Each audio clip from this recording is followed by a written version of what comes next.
자, 오늘은 밤사이에 미국 증시가 급반등을 했습니다. 어, 화요일, 월요일, 그러니까 이틀 동안에 증시가 급락을 했었죠. 금요일부터인가? 그렇죠. 금요일부터 이틀 동안에 급락을 했었는데 사유는 갖다 붙이고 있어요. 그냥 사유는 항상 예전부터 그랬어요. 내려가면 미중 무역 분쟁 우려, 올라가면 미중 무역 분쟁 완화 이거였습니다. 근데 이제 구체적인 이유들은 당연히 있었겠지만 어제 같은 경우는 이제 9월로 예정됐던 어떤 이제 일정들을 12월로 좀 미뤘어요. 트럼프 미국 대통령도 약간 부담인 거죠. 어떻게 보면 증시가 갑자기 민감하게 반응해 버리니까 사실 충분히 시장을 끌어올릴 수 있는 원동력을 줄 수 있잖아요. 트윗을 쓰든 아니면 그렇게 주가가 올라갈 수 있는 정책을 하면 되니까 그 약간 부담. 왜냐면 선거가 2020년도에 있기 때문에 어느 정도는 신경을 안 쓸 수가 없을 겁니다. 즉 제가 예전부터 항상 말씀드려왔던 게 있어요.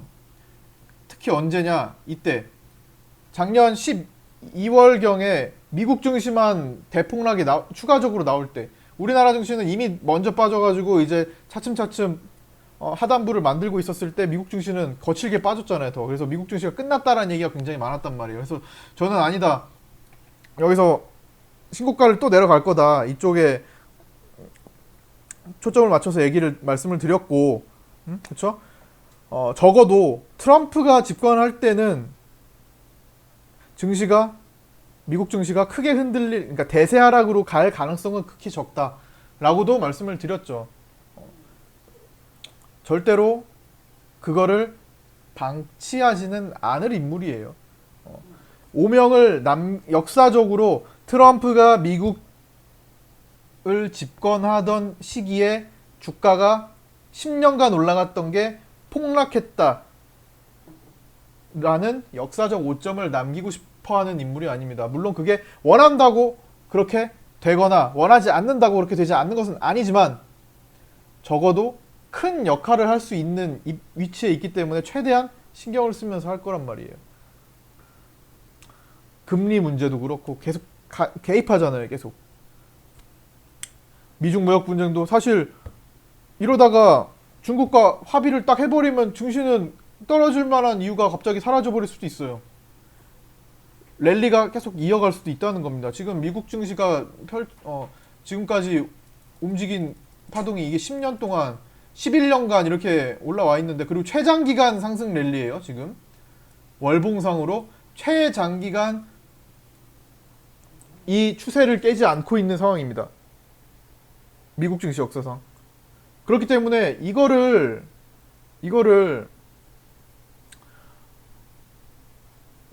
집권하는 시기에 끝냈다는 오점을 절대 남기지 않으려고 노력을 할 거다. 그 노력만 이어도 사실은 하나 반은 먹고 가는 겁니다. 그래서 어쨌든 미국 증시는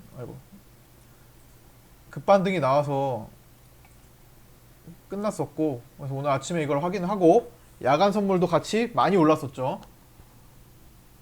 신용잔고는 소폭 한 100억 정도 좀 늘어났지만 그래도 8조 원 초반대에 있기 때문에 많이 떨어진 자리였고 야간 선물이 급반등했기 때문에 코스피도 한 1%대 상승, 갭 상승에서 출발했고 코스닥은 셀트리온 헬스케어의 힘에 1.6% 정도 갭 상승해서 600포인트 위에서 시작을 했었어요.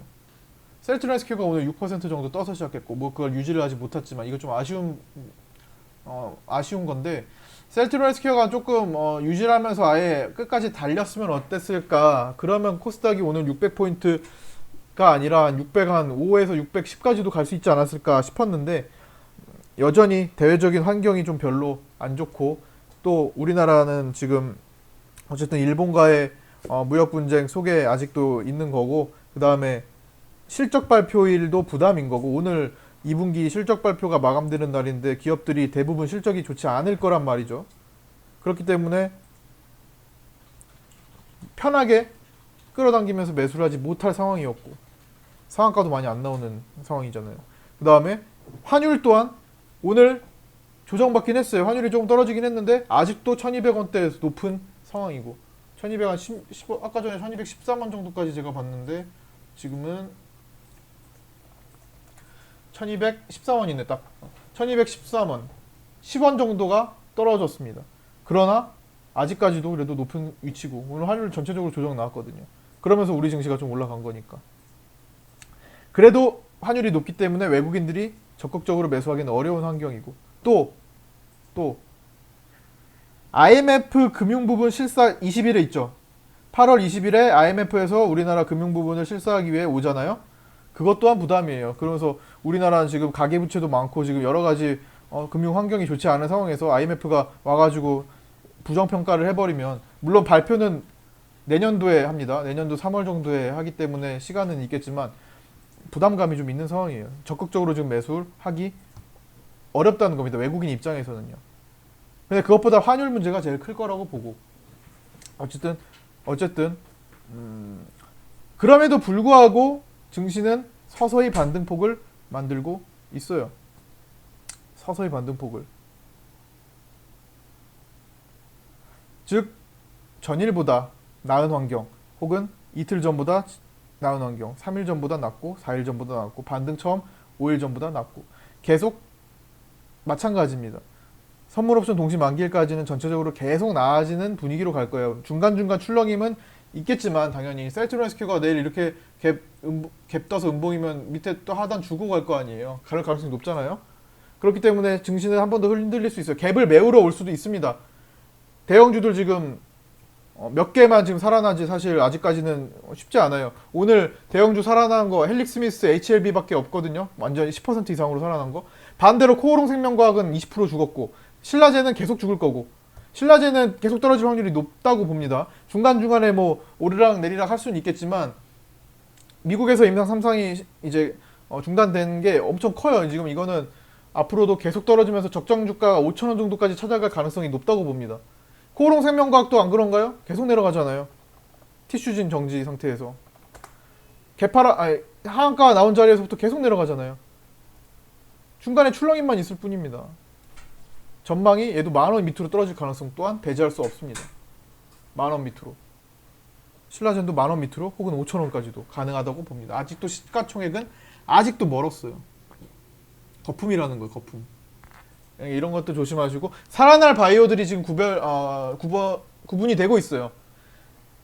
헬릭스미스 오늘 그게 딱 극명하게 달렸죠. 헬릭스미스 20% 상승에 코오롱생명과학 20% 하락에. 그렇죠? 극명하게 갈린 날입니다. 그다음에 HLB는 좀 애매합니다. HLB는 오늘 10% 올랐지만 아직 그 오르락 내리락하는 파동 속에 있다고 생각이 들어요. 아직까지는요. 이건 불안한 요소가 큰 거는 최대한 매매를 자중하시고 어쨌든 결국 저는 대형 바이오주들을 조심하라는 말씀을 또 드리고 있는 거고 특히 ABL 바이오 같은 것도 조심하시고요. 이번 반등에서 반등장인데도 불구하고 올라오지 못하고 있어요. 이유가 있겠죠? 아니 예언자지 못 올라오고 있어요. 뭐 하는 거야?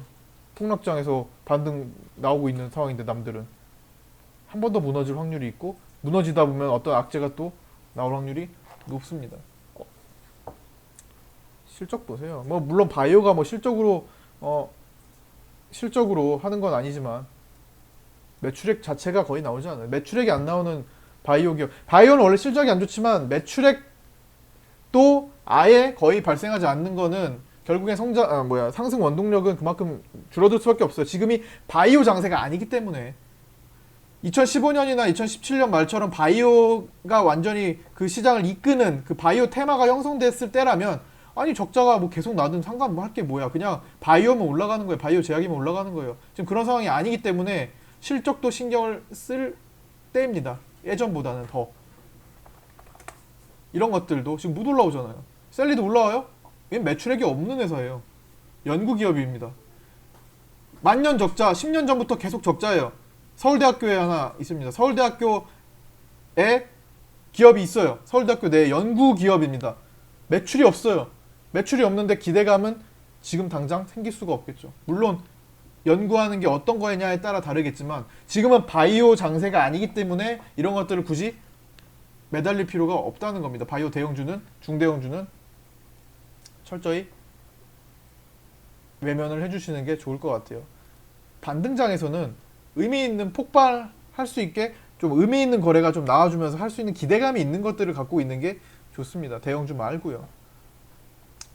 그 다음에 두 번째로 저거 아르헨티나에 대한 얘기를 좀 하려고 해요. 아르헨티나가 전일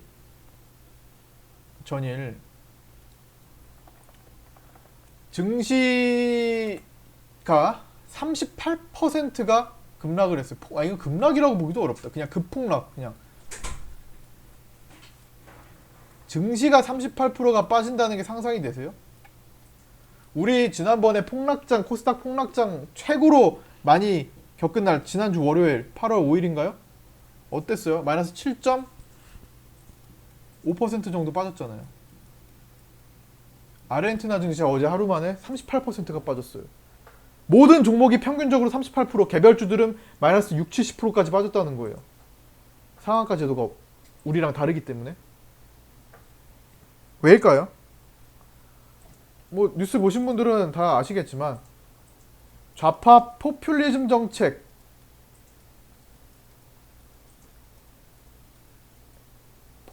정책으로 무장한 어떤 그 다음 선거에서 좌파 포퓰리즘 정책을 가지고 있는 어떤 이제 1차선 뭐라고 해야 돼? 그 규정 다 이게 다르니까 우리는 이제 대통령 선거라고 하지만 저도 아르헨티나에 대한 그런 것들 잘 모르기 때문에 하여튼 좌파 포퓰리즘 정권의 부활이라고 표현하면 될까요? 부활할 가능성이 높아졌기 때문에 38%의 증시 폭락이 나왔어요. 즉 이렇게 가다가 갑자기 하루 뚝 떨어져 버린 거야, 증시가. 왜 위험할까요? 왜 이 포퓰리즘 정책만 펼치는 게 위험할까요? 반기업 정책을 갖고 있기 때문이에요. 그냥 한 가지밖에 없습니다. 제가 지금 강조하는 건 주식을 하는 사람들은 친기업 정책이 무조건 유리하다. 정책을 잘 보시고 이게 과연 기업 친화적인 것인지 기업을 못 살게 구는 것인지를 구별을 해서 보면 좋을 것 같다. 정치적인 걸 떠나서 그게 증시에게 이거 바로 나타나잖아요. 왜 이렇게 민감하게 반응할까요? 우리도 38%가 빠졌어요. 우리는 언제 빠졌죠? 하루 만에 빠졌다는 게 아니라 보세요. 이때 작년 1월 달부터 고점부터 지금까지 얼마나 빠졌어요? 대충 38% 빠졌어요. 39%. 신기하죠? 대충 그 정도 빠졌어요. 40% 가까이 빠졌다는 거예요. 우리는 반기업 정책 때문에 어느 정도 그게 증시에서 반영된 게 이 1년 6개월 이상 걸린 겁니다. 그것만 작용하지 않기 때문에 결국에 결과론적으로 너무나 정책들이 사실상 기업들이 기업하기 힘든 쪽으로 많이 갔기 때문에 그게 지금 녹아져서 1년 6개월간 이렇게 내려온 거예요. 근데 아르헨티나는 한 방에 그냥 내리꽂은 거죠. 우리가 1년 7개월 동안 내려간 게 아르헨티나는 하루 만에 내려갔어요. 하루아침에. 반기업 정책이 두려운 거예요. 주식 투자하는 사람들이. 당연히 두렵죠. 반기업 정책이면 기업들한테 어쨌든 안 좋고 우리는 기업을 나눠 갖고 있는 주식이 있는 입장이 있는데 주식을 보유한다는 게 기업들을 나눠 갖고 있는 건데 그거를 부정하는 권력이 생기면 당연히 매도세가 쏟아지겠죠. 특히 아르헨티나 경우는 뭐를 겪었어요? 과거에 금융위기 겪었잖아요. 우리처럼 오래전에 겪은 게 아니라 최근에 겪었잖아요. IMF 금융위기 겪었잖아요. 우리도 겪었죠. 우리 실수하고 있죠.